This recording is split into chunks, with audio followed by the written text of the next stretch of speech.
when you see yourself go through something like that, these other obstacles, yes, I went against fighters and other tough guys and undefeated guys and all this stuff.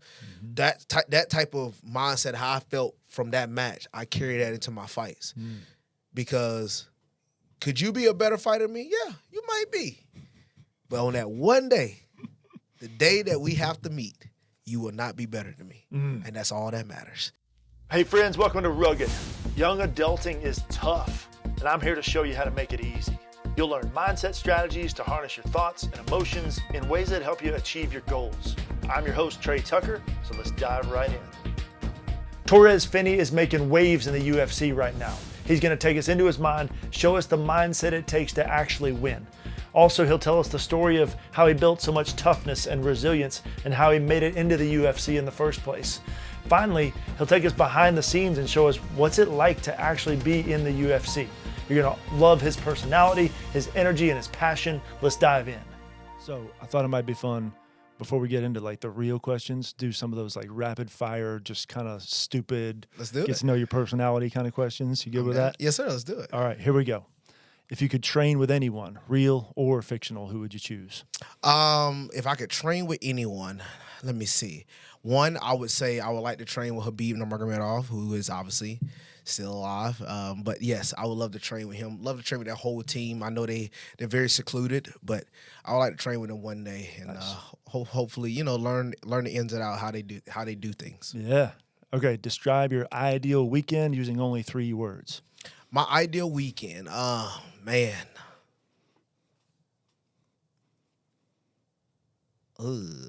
Watch, sports, eat. 3 words. That sums up for a lot of guys right there. Yeah, that's me, man. I'm watching the NBA playoffs right now, and yeah, and plus I just went to WrestleMania this past weekend, so yeah, that's my type of world, man. I'm into sports. That's what I'm always into. So watching all sports. What do you like watching the most? Just when you're not having to train for anything, or just when you're wanting to relax? Football, baby. Football, Yeah. College football, NFL. Yep. You turn it like when it's August, when it's fall. Yes, sir. Oh my gosh, my Saturdays and Sundays, don't call me. I'm Right. sitting right there in front of a TV, eating whatever, and I'm watching football. That's it. You're locked down. Yeah. I figured since you played football, I didn't know if you still watched it or if you're just done with it. But Yeah. I love that you still love it. All right, next one. Something about UFC you wouldn't know unless you were on the inside. I would say one thing I would say about how the business works. A lot of guys think it's, oh man, I'm going to fight you, Trey, and me and you going to fight each other. That's it. No, there's a lot of small details within, where the fight's going to be taking place, where obviously you're going to have your ideal weight class because you fight at your certain weight class, but where are you going to fight? Because people don't understand, fighting at different altitudes makes a huge difference on a certain fighter. A certain fighter who might not be known for their cardio necessarily could have a struggle fighting in Utah, fighting in Denver, or fighting in Mexico, compared to just fighting in Vegas or just fighting in here in the South. So those type of things come into play when obviously looking at a fight thing. Or time. You go fight in Abu Dhabi. Abu Dhabi is 8-hour difference from here. So you might be 2 o'clock in the morning where I would be asleep, I could be over there fighting. So that's the difference where places and time makes a difference. That's why I think a lot of the times certain matchups don't get made because the other person don't want to fight in that certain ideal area. So again, a lot of people think, oh, he's scared of him. He's don't want to fight. No, it could be a lot of other small details that can affect that fighter in him having his best performance going into the matchup. How much control do you or any other individual fighter have over those details? I think I want to say the fighter has control, but then again, like, it depends on what the promotion wants. Like, because you can say yes and put yourself at risk, or you can say no, and like the promotion looks at that in a way like, okay, God, you can't win sometimes. You can't win sometimes. Sheesh. Yeah, so you got to try to always put yourself in the best position. But again, as you grow more in the fight game, you might be able to have that type of say-so. Yeah. Like, okay. Like, again, like a John Jones, like a McGregor, like the guys, the champions, guys that are highly ranked. They can have those say-sos and that won't affect them. But on the come-up, you might not have that say-so. So that could affect you. Okay. So totally different direction now. What's your spirit animal? What's my spirit animal? That's a good one. I'm going to say, funny enough, people might, this is going to be a good one, but I might say a gorilla because, I mean, yes, I know I get that comparison sometimes. It's funny to me. I know. It is what it is. But I am, like, very tenacious. I'm come forward. I'm strong. I'm going to fight you. Right. I never give up. And that's one of those things you see out of a gorilla, man. Like, heck, one of my favorite things, like, you know when you got King Kong going against Godzilla? I'm always rooting for King Kong. I hate how they always got Godzilla doing the, beating him. I'm like, dude, that's true, yeah. King Kong is going to come after that guy. Like, what are we doing? That's right. But, yeah, man, it's just like that tenacity, just that never give up. Those guys going to keep fighting you. And I'm just that type of guy. Like, I don't quit. So that's just one of those things I've been blessed to have ever since growing up.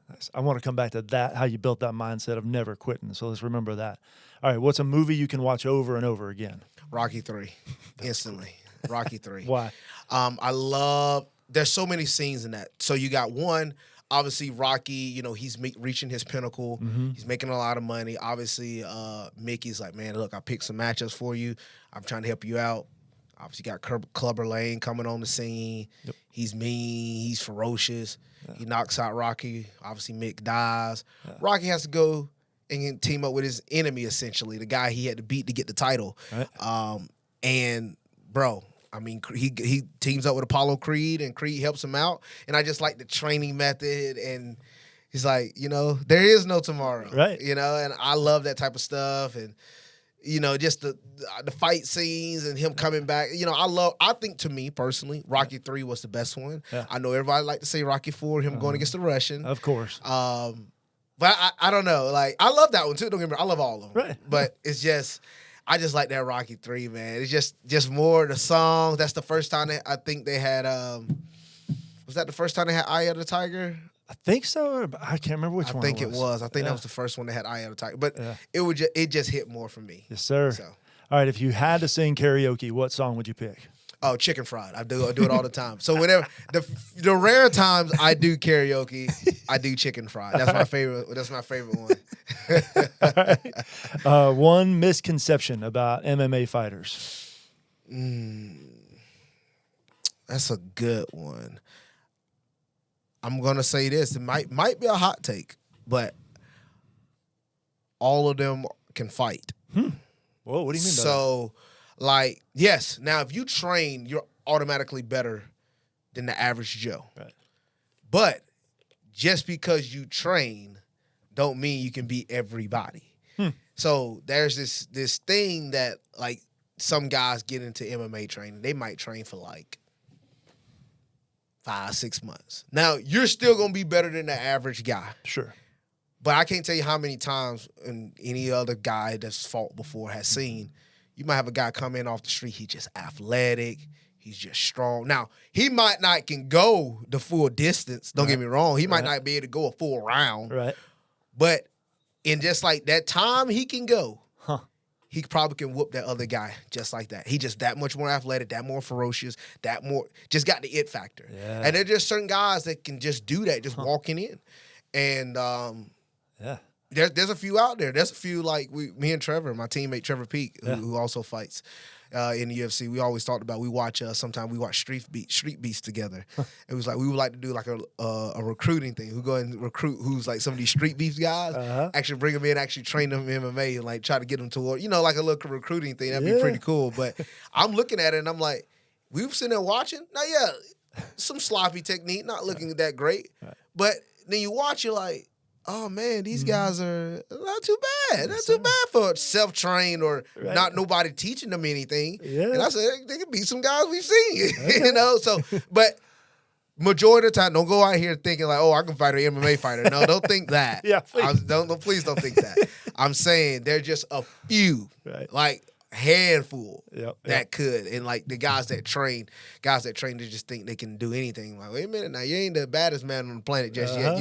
You still got to get there, and that's most of the time for early trainees. Guys that been in it for years, that's obviously a whole different story. Oh, for sure. I would hope at least.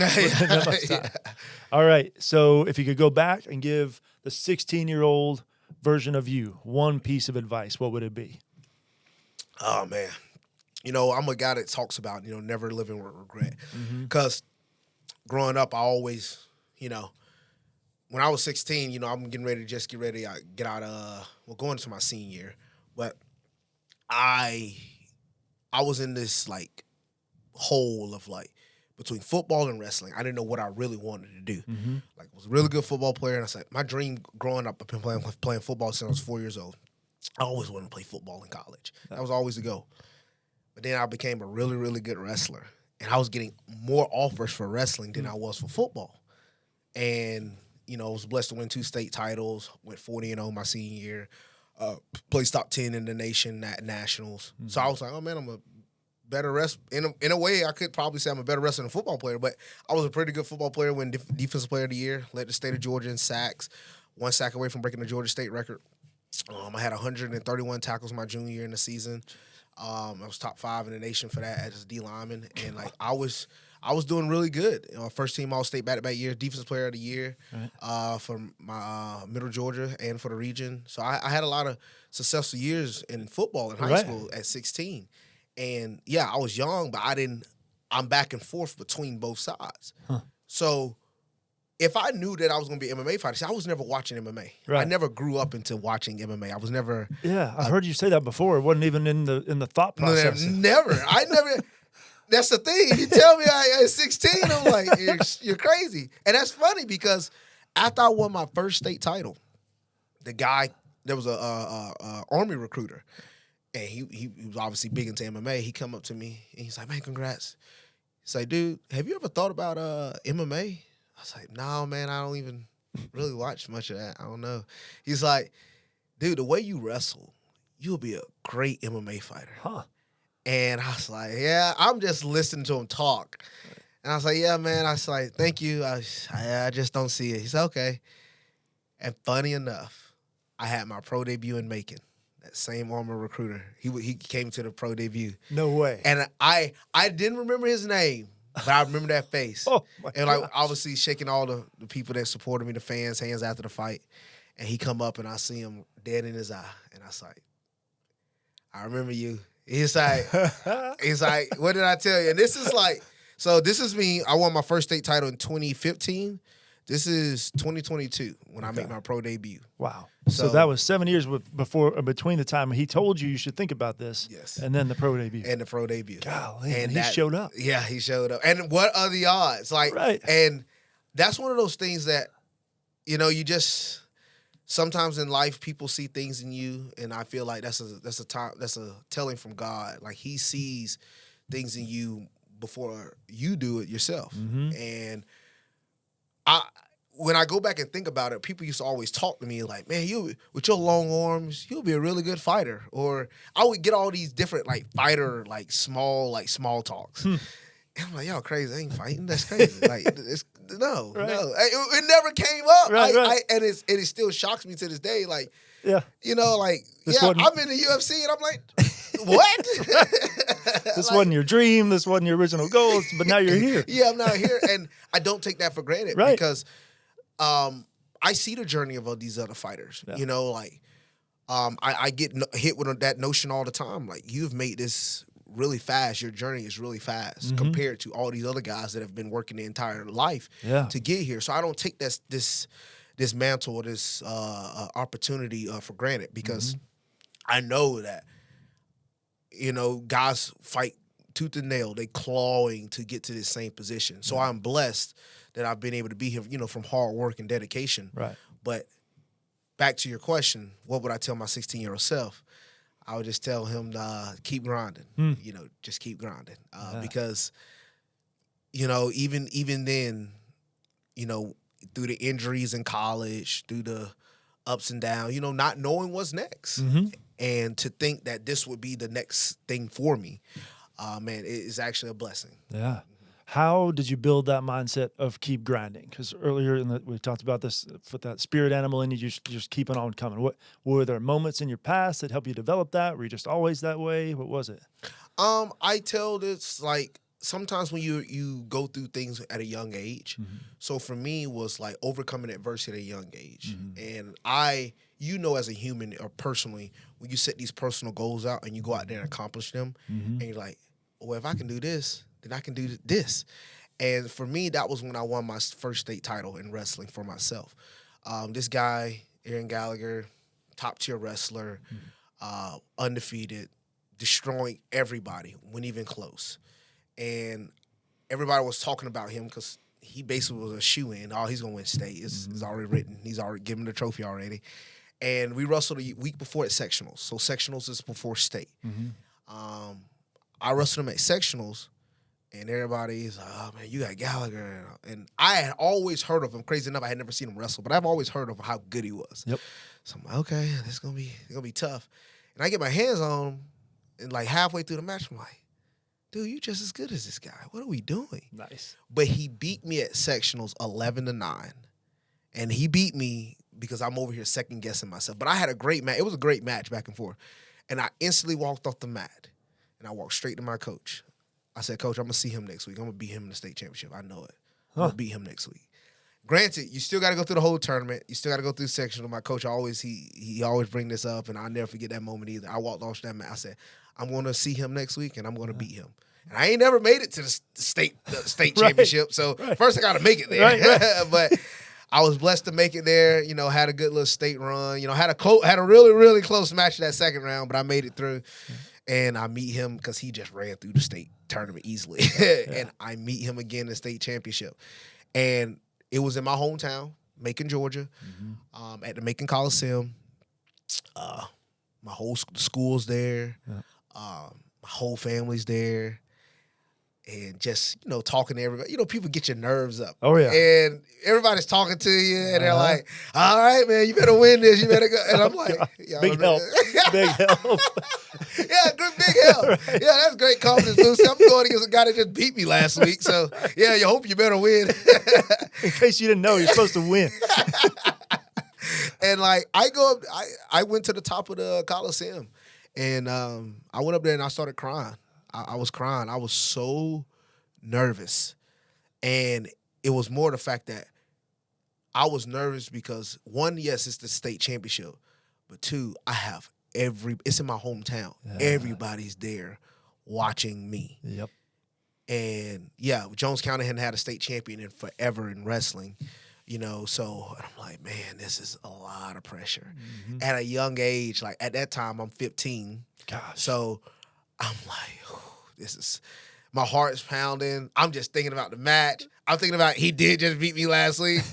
I so many, you know, you go through so many emotions. Yeah. And my coach even called me, where you at now? We got to get ready for warm-ups. And I'm like, I'm coming. And I'm all the way at the top of the Coliseum by myself, just breathing, just like, Jesus, please. I need something. Yeah. And I spoke to my granddad. And my granddad, he's always been that one to be to help calm me. You know, he talks over me. And he's like, you know, my nickname's Lil Man. He's like, Lil Man, he's like, it's your time now. He said he should have let you win. He should have let you win last week because you're going to come get it this week. And that, like, fired me up a little bit. And he was, he's like, how much you weigh? It's like, I weigh about 190, 196, 197. He said, how much you weigh? I said, he weighs the same. We had to weigh in. He's all right then. So there's nothing to it. He's like, you're just as good as him. You don't make it this far not being that. Wow. Go out there and wrestle him. Go out there and be yourself. Just go out there and give it your all. If you give it your all, you'll have nothing to ever worry about. And I just, you know, being able to hear that, and like, I was like, and I always have this type of mindset, even when I go in and fight. I was like, if I go out there, he's gonna have to kill me. It's like, if he kills me, he deserves to win. But you have to put me down. And if he can't put you down, every ounce, every fiber in your body, you give it everything you got. And everything else will take care of itself. So that's always been my mindset. And ever since that one match I had, my junior year in the state championship, I was blessed to go out there and beat him. I beat him 10-8 in overtime. Granted, it came down to the overtime first takedown wins. Wow. Which is something we did every day at practice. Yep. And I was like, if I'm going to lose, I ain't losing by letting him shoot on me first. I said, I'm going to be the initiator, and I'm going to go for the shot. I'm going to take it. Yeah. And I shot on him first in overtime. It was early in overtime, and I got the shot, and I got the takedown. And it was one of those moments where, for me, beating a guy of that caliber, he was so good. Like, I even used to tell people then, I was like, he probably is the better wrestler than me. But on that day, he was not beating me. Yeah. And that's how, like, when you see yourself go through something like that, these other obstacles, yes, I went against fighters and other tough guys and undefeated guys and all this stuff. That type of mindset, how I felt from that match, I carry that into my fights. Because could you be a better fighter than me? Yeah, you might be. But on that one day, the day that we have to meet, you will not be better than me. And that's all that matters. So that's one of those things that just really gets to me. And that's why I feel like overcoming an adversity at a really young age pushed me to, like, be able to keep that mindset where I'm at now. It's like you broke through a ceiling of self-doubt when your granddad said those words to you. And it sounds like those words didn't just hit your head, they hit your heart. It did. And I'm assuming probably those words, at least in some form or fashion, are still something you go to just in your own self-talk. Yes, every time. Because, yeah, you always do you sometimes second-guess yourself. You know, we're human. Yeah. You know, we're all, as much as we're athletes, we think too. We have a mentality. Yeah. And the mentality is you go on here fight another man in front of millions of people. Everybody's watching. Everybody's paying attention. And you're like, okay, all right, we gotta get through this. You know, like, and you go out there and you do it. Right. But the problem is, when you go out there and you fight, sometimes you might not fight your best. Sometimes, you know, you might have things hiccups. Sure. But it's about trying to feel comfortable sometimes in that situation. But sometimes you can be too comfortable and not perform to the best of your ability. So I think it's a way to balance that. But yes, that moment, I always refer to that moment. That moment, winning that first state title for myself, overcoming the odds that I had to overcome to beat that guy, I'll never forget. That's amazing. All right, so take me to your debut fight just a few weeks ago with that same mentality that you used way back in high school in wrestling. What was different now? I'm sure the nerves had to hit because, like you said, you're fighting in front of millions of people. The spotlight can't be brighter. So were there any nerves, or were you surprisingly just calm? I'm going to tell you this. I was too calm. Okay. I actually was. That's why I felt like it affected my performance a little bit. So, like, before every fight, this is very similar to me when I used to wrestle. I used to have nervous poops. I go use the restroom. I'm like, and then I go back and use the restroom. I'm like, yes. That just, you know, that's, right. I think I hear people like, funny enough, I used to hear of a former Georgia quarterback. He would go and throw up before games. He just barfing. But he'll go out there and he'll look cool, come throw 400 yards, 300 yards, and like look like nothing ever happened. You're like, what's going on here? He just got it out. But got it out, you know. And for me, in that fight, and I think that comes from the opposition sometimes, I was looking at Valentine, and, you know, we watch film, big film watcher, I study my guys night and day, and just watching and dissecting.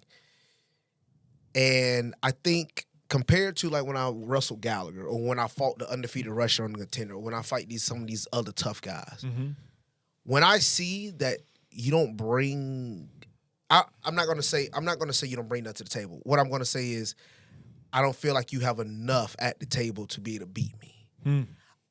I think it makes me fight at their level. Like, Valentine was not the toughest fighter I ever fought. No, in my honest opinion, he's a good fighter, but he wasn't the toughest guy I fought.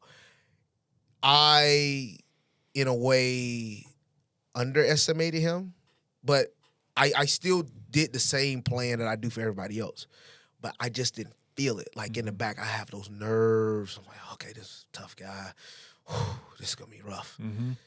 I didn't feel that, and I'm even getting ready for the walkout. The announcement in the ring. My stomach would usually turn over. Yeah. And my stomach didn't turn over. And I'm like, oh, this is about to be cake. And this is how I'm going to feel in my first year. This is easy money. Right. And I actually had a really good first round, but the second and third didn't go the way I wanted it to go. And I made a lot of mistakes. And I felt like I made some mistakes because I probably was too lackadaisical. I was too calm. Like, it's great to be patient and feel good, but it's still good to have a little bit of those nerves because it keeps you on your toes. Yes. And sometimes being too calm can, like, affect you. And I actually heard John Jones talk about that. And even Justin Gaethje. He talked about that with Max Holloway when he fought UFC 300. He said, They said, Gaethje, how did you feel, bro? He's like, bro, that's the best I ever felt. He said, one, I just went in there too calm. He said, I was so calm in there because I didn't think Max Holloway could do anything to hurt me. Wow. And he said that was his worst performance. You would think when you're the most calm, you'll be fine. But actually, it's not enough respect for that opponent. I feel like when you're at probably your most nervous, you probably perform better because you almost fight as if your life depends on it. It's different, you know? Desperation. Desperation, yeah. And I think with me, I got to have that nerves, and I think they got to come from sometimes the other side. Like, that guy got to give me something to like, man, all right, it's going to be a tough fight. Right. You know, this is gonna be it, you know? So I sometimes need that. Yeah. And that's why I think compared to, like, my first state title, compared to my second state title, like, I won both of them, but I was better than the second guy. Right. But the match was close for some God. It shouldn't have been that close. But it was close again because of the opposition. I had pinned him in the third round. Now, granted, it was a close match, but I pinned him in the third round early in the year. Oh, yeah. And I was like, this guy can't beat me. And I saw how he wrestled some other guys. Like, this guy can't really beat me. Yeah. And then, again, it's like, I respected him. I'm giving him the same dues that I give everybody else. But it's like a little bit of a drop-off. Uh-huh. You know, and it's like sometimes you underestimate. And you don't want to underestimate anybody, especially in the fight game. Yeah. Because it's deadly. It's deadly. Yeah, anybody can catch you. And like, so I have to do better on that. And it's more of a mind thing. It's not me intentionally trying to do it. No. It's more of a like, look, you got to find his weak. You probably got to watch more of him being at his best and watching more of him at his worst, you know, because we dissect I like to see guys at their best, but also like to see them at their worst to see, like, what type of fighter. Are they going to quit? Are they going to grind out of it? And I just seen too many flaws from him. And so it's like, it's going to be hard for this guy. Right, you know, it's going to be hard for him. And yeah, like, in my opinion, I dominated the fight, but, you know, I obviously could have done a lot more. He did a lot better in the third round. Now, that one judge, I don't know what he was. He's crazy. Tony Weeks been judging fights since Mike Tyson was fighting, you know? And, like, he is, that's why he's a boxing judge. He shouldn't be an MMA judge because to make it 30-27, that's crazy. That's the most asinine, like, scorecard I've ever heard in my life. To sit here and say I didn't win a single round in that fight, there's no way you can. There's just no way. Yeah, that makes me ask some other questions. Come on, that's crazy. So in that fight, did you know that you were a little too relaxed, or was it after the fact that it hit you?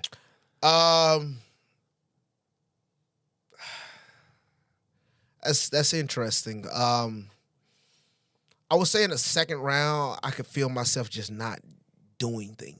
It was weird. I'm like, go, like, and then when I would go, it would be slow. You know, it's like, oh, it ain't. You know, it's like, oh, you ain't doing it right now. Right. So it's like after the fight, I was like, yeah, I just didn't have it. I don't know what it was because I felt good. Right. It was my best cut. Yeah. I felt good. I felt calm. I did experience an injury, but it wasn't nothing crucial necessarily. You know, I was able to heal from it, but in camp, but it wasn't nothing like. I can't point to nothing. There's no. This is the reason why you had that performance. No, it was just that day. Yeah, you know, and I don't know. That was weird for me. Sure. It was, and that was the weirdest one I have felt in my career necessarily, but. You know, talking with Coach, you know, he said he's had some guys that the best in the world. And there'll be just some days. Yeah. They'll train so good all camp, look good all 8 weeks. And come fight day, man, I just want to fight today. Yeah. I wish we could fight tomorrow. Right. I talk to athletes and work with them on mindset so often, and we're always amazed that our body pretty much is the same every day unless there's an injury. So what's the difference if I'm not performing on one day the same as I did on the next? Well, it's my brain. But even then, it's not that simple to just throw a switch. Like you're in the fight yourself, you're telling yourself, move, go.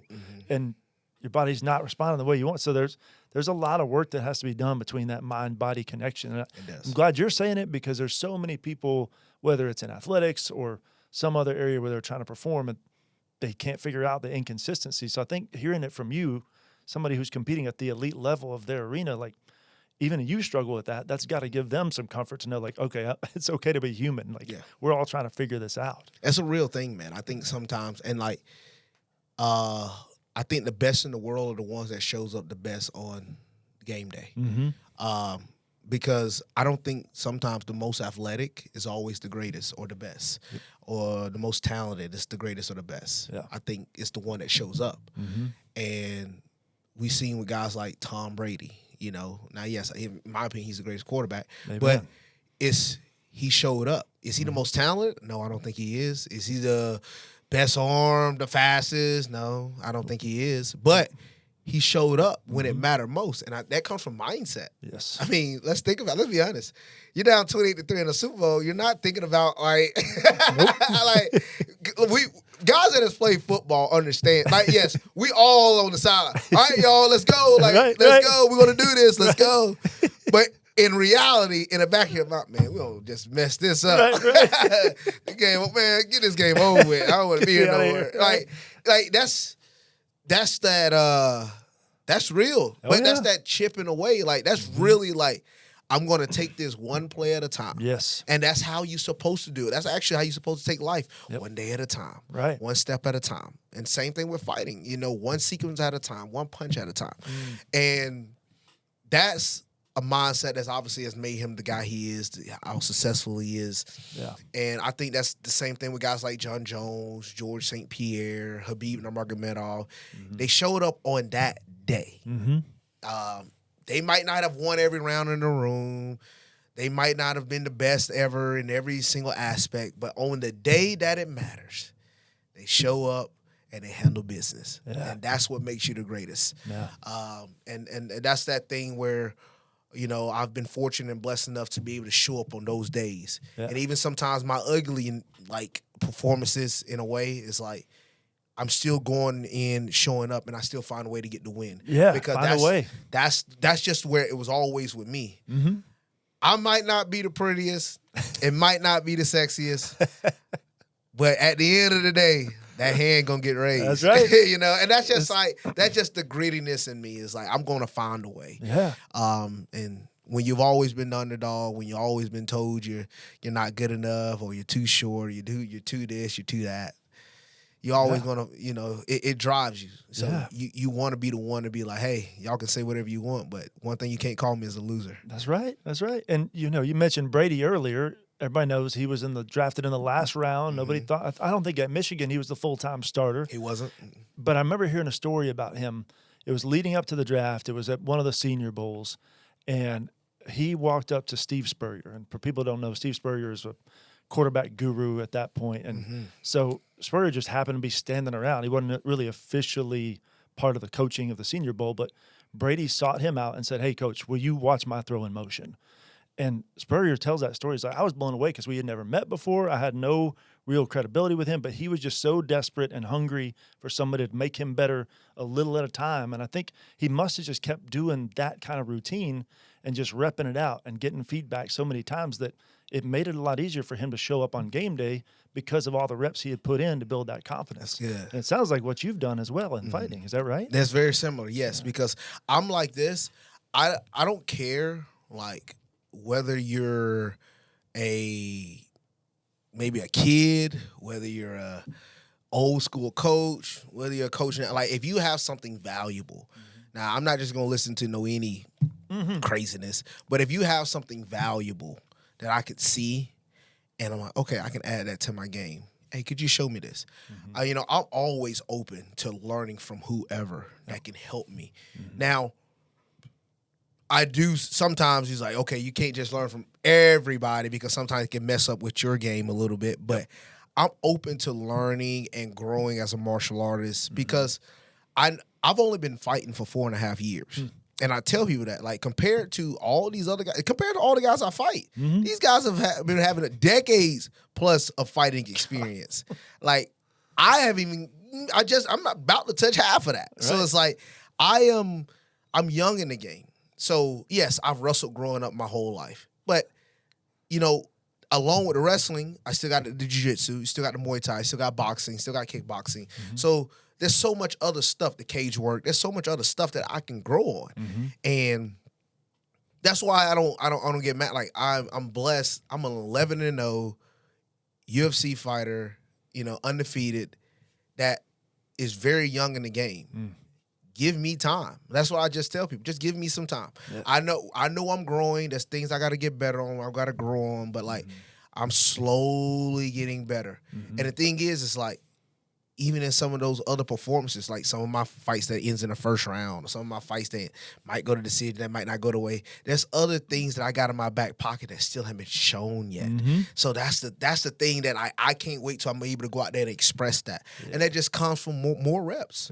Yeah. Just more reps. I mean, when you're going against guys that got 14, 15, 16 fights along with their amateur fights, no telling how many amateur fights they've gotten growing up. Those type of things just come together. Oh, yeah. And with me, now, yes, I've been blessed. I only had 5, but that's the thing. 5 AMI fights, that's nothing, because I had all that in 1 year. Oh, wow. So it wasn't like I, spread that out too long. I was an amateur for a year and some change, like a year and probably like 2 weeks, wow. And then went pro.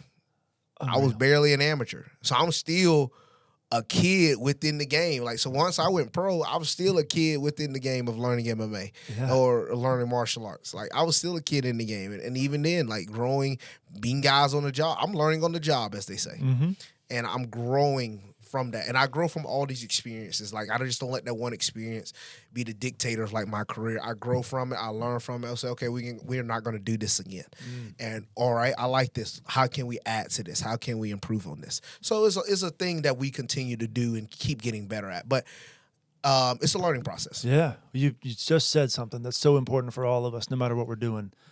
You don't let something that didn't go your way or didn't turn out exactly like you wanted, you don't let that be the truth, the source of truth going forward. Because so many times we get this like message or this belief that'll lodged in there, and it almost becomes this like lens over our eyes, and we view every next experience with, well, I can't let it turn out like that, and so we get locked up in fear. So I love that you are zooming out and realizing, all right, I'm not going to let that experience dictate what I'm thinking. I'm going to choose this mindset instead.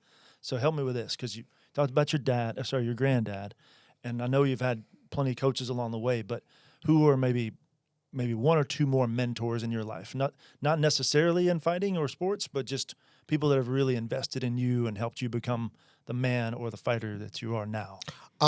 Yes. Obviously a lot of within my family, my Uncle Snoop, he's definitely a lot. My dad, so my granddad, my uncle, my dad, those are the men within my family, and like we're a sports family. It is what it is. We're a sports family. They played sports growing up. We're just a sports family, and like to have them just always on you, me growing up, to be the best. Yep. It was always like, we're Finney. Finney don't like to lose, and so it's like, and it's true. We don't like to lose. We used to be so bad. We played even like just trouble, small games like Uno, right. And we're going at it back and forth. And like I would sometimes get in trouble because I would have a temper tantrum sometimes. But it's like nobody wants to lose, yes, sir. So sometimes I'm just not playing. It's like, I don't want to play. No, I don't want to play because then if I play, if I lose, and I'm getting in trouble, it's like I might as well not even play. It ain't worth it. It ain't worth it. But yes, my wrestling coach, Coach Crook. Crook, man, he's been, growing up through wrestling. He was my middle school wrestling coach and high school wrestling coach. Wow. So, being with Crook, man, he's definitely one of those guys that just, he just believed in me. He pushed me. I always get on him. He used to tell me, man, you suck. He told me I sucked one time in a wrestling match. And he was like, you absolutely suck. And funny enough, because I was losing the match during that time, and I don't know, again, just wrestling bad. Turned around, and I beat the guy. I finished the match. I beat him at the end of the match, and I placed that state during that for that match. Huh. And he's like, well, look like that must have clicked something in you. I said, no, you told me I suck. Like out loud. Right. But he was one of those guys. Larry is so motivating, man. Larry is one of those guys for me. When I first walked into Agoge, to have a guy like Larry. And this is Larry Scott, for people who don't know him, just a heck of a guy, just a hero, both in real life and fighting. I mean, just everybody's hero when they meet him. But yeah, keep going. Yes, Larry Scott is one of the best human beings you'll ever meet. And to be able to just talk with a guy like that and have a guy like that the talk of your life. You know, Larry, he does grapple chapel at that gym as well, and Bible study and things. And Larry is just so motivating, energetic. You know, the mantra for me that he has over me, he's like, the best is yet to come. You know, and like we talk about that. I win a fight, like even when I had that viral knockout, you know, it was going all over the place. The best is yet to come. You know, that's not where we want to stand at. Right. Once I got my UFC contract, the best is yet to come. Got my UFC win, the best is yet to come. You know, it's not about that one, because what's your best win? Your next win.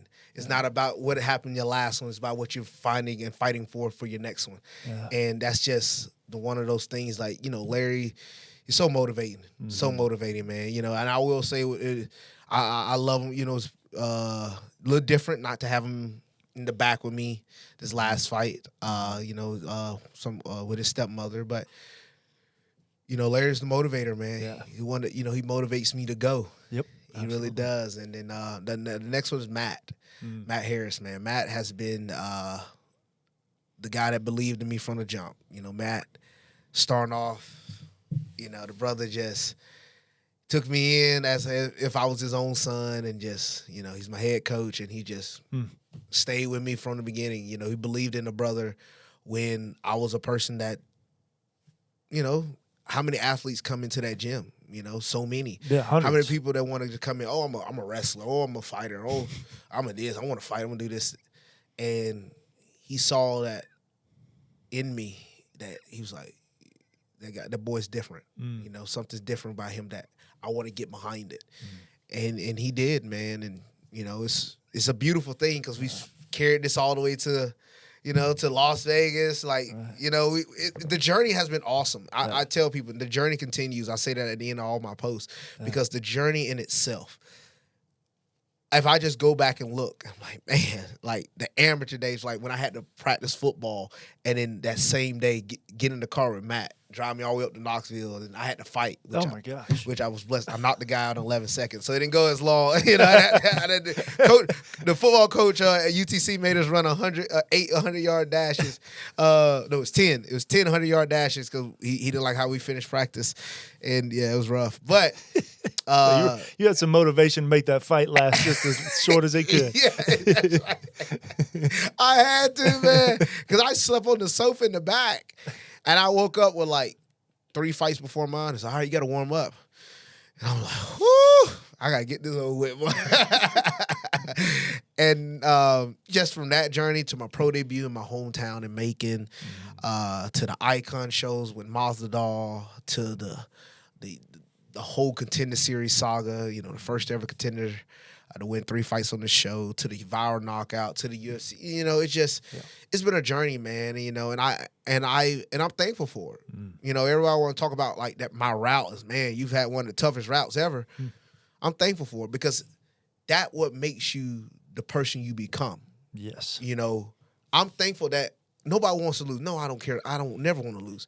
But I'm thankful that Gallagher beat me that week before at state. I'm glad he beat me at sectionals, because if I beat him at sectionals, no telling his mentality or what happens. Maybe I do feel like, oh, I don't beat this guy, and he's not as good, and I lose in the state championship. You never know. Like that again, to me, everything's happened for a reason. So I'm thankful for those adverse moments to build me to where I become. I'm thankful. Hey, Dana. Thank you, Dana. You know, I'm not mad at Dana White. You know, you gave me, I definitely thought I should have got a contract on the first one. But I'm not mad at it. You know, look, if it takes me 3 times, it made me the fighter that I am now. So now I fought 3 different tough fighters from 3 different countries. Now I'm in the UFC. These type of moments, these type of things, I'm going to be ready for those adverse moments. Under the UFC banner, I got 4 wins already. So it's like, you know, guys wish to be in that moment. I'm blessed. So I'm going to continue to use this to motivate me for the next one. And the next one. So that's just how we, you know, stay valued to it. And like I said, having a guy like Matt, Larry, Coach Crook, my granddad, my dad, my uncle, you know, just motivate me to always be the best. What is next for you? Because I know you said these guys are telling you the journey continues, and obviously short term, what's next? But then even beyond fighting, what are your goals, dreams, anything like that? Well, so with me is like, in terms of like being successful, that's always determined by the person themselves. You know, like I know a lot of people might think it's like, oh, it's a lot of money, or oh, it's like a lot of this, or being in this certain position or this certain popularity or status. But for me, it's like I want to, in my terms of success, I would say like I want to be that person that somebody can look up to as a, well, if Finney can do it, you know, I can do it. And he worked hard for it. I got to work hard for it. You know, I want to be looked at as that role model for somebody else.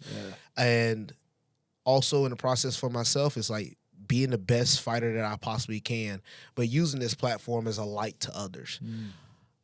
Yes, I am so thankful I'm in the UFC. Thank you. Like, I'm blessed. Thankful. But I know there's more for me to do. And like, yes, I'm fighting, but I just went to WrestleMania like this past weekend. Like, I want to try out pro wrestling. Like, why not? Like, I would love to try out like just things in life, you know, because we only get one shot at this, and that's actually what helped me get into like when I was working at FedEx. So I had just graduated college at UTC. Got done.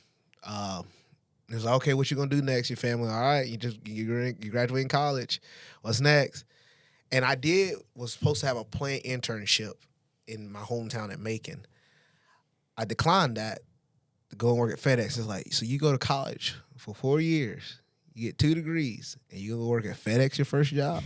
And I'm like, I'm doing that because I want to fight. Yes. And they're like, fight. You know, fight. Like, that's crazy, bro.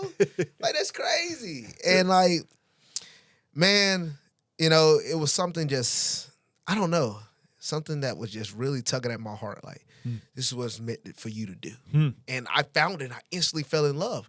Like, I grew up in football my whole life. And for me to find MMA, fighting, and just instantly fall in love with it the way I fell in love with it, I'm like, it was just meant to be for me. And obviously, I mean, I'm making something out of it, you know? And I work at FedEx.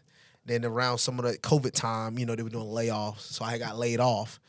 And I never forget, I sat in my car, I prayed. I said, Lord, if this is what you want me to do, please help me to do it the best of my ability. And my granddad was like, look, man, you only got one life. You only got one chance.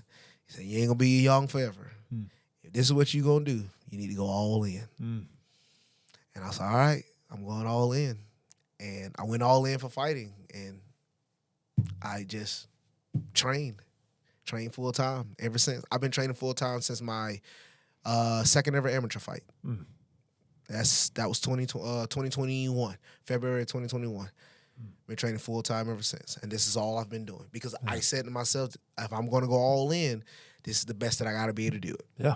And I've been doing that, and you know, it's just been a blessing. That's why I feel like my track run of like being like pushed really fast, or like how fast I be able to go inside the fight game has come from that. One, because all I do is train. Compared to somebody that, like, let's say, okay, if somebody trains 4 times a week, well, I train 3 times a day. So 3 times a day already mixed up with Monday, Tuesday overcomes just what you're doing. Now, yes, you know, like, it's about the quality over the quantity, but I'm getting quality sessions because I'm training, rest, training, rest, training, rest. So there's not like anything else for me to do.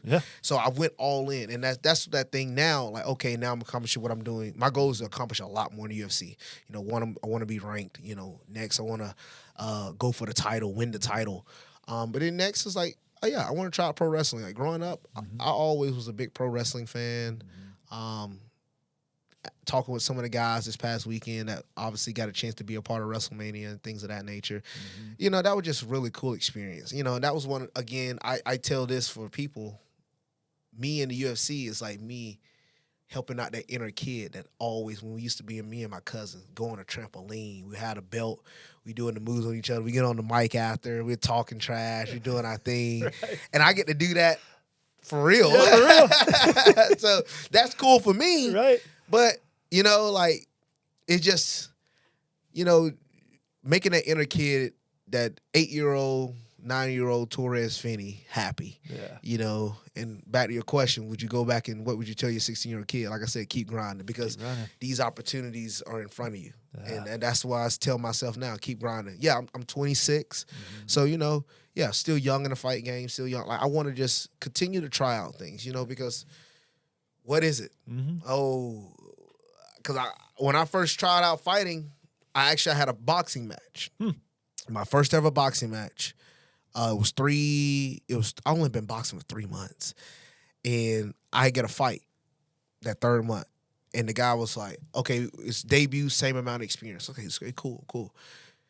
The guy pulled out, he was accusing me for being on steroids. I'm like, no, I'm playing college football. Like, I'm not on steroids. And he was like, no, I'm not fighting this guy. So they gave me this interview. The only guys left is a guy that's 8-2. He has a lot of experience. I'm like, give him to him. Let's go. Gosh. I boxed him. Now, granted, I lost. It was my only boxing match. It was an amateur boxing. I lost by decision. I won the first round, but I lost the second and third. And there were, you know, a lot of people, you know, around me, close to me, like, man, you should, I don't think that's fighting is meant for you. You should give up on that. So when I said I'm going to MMA route, I said, I don't think that's good for you, man. I think you should let that go. Like, that's not it. That's not for you. And I was like, I don't understand y'all. Y'all, you fail at something one time, you quit? That's the type of mindset? Like, I don't get it. I said, it's not like I got knocked out in 10 seconds. I was like, I only had 3 months. I said, give me 10 fights and see where I'm at. You know, like, if I look like the same fighter 10 fights later, you actually got a point. But I was like, I'm not. I'm going to get better. And it actually irked me because, like, some of the people that are close to me, like, they know what type of, like, person I am. They know I grind. I work really hard. Like, okay, if I'm not good at it now, I train really hard to get better later. And to just instantly doubt me because I didn't do good the first time, I didn't like that, you know? And that was also a little bit of a motivator for me. It's like, okay, because you don't do good the first time, is that the end-all, be-all now? Right. You know? And I just don't.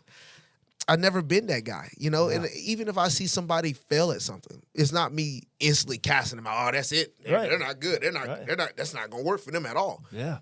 I'll tell you, that's usually what happens when somebody's projecting their own fear of failure onto somebody else. So if they see you not working, if the fight didn't work out one time, in their mind, well, if I was me, I would just bail. So they're telling you to do the same thing. You know what? That's a good point. I didn't think about it like that. You're right.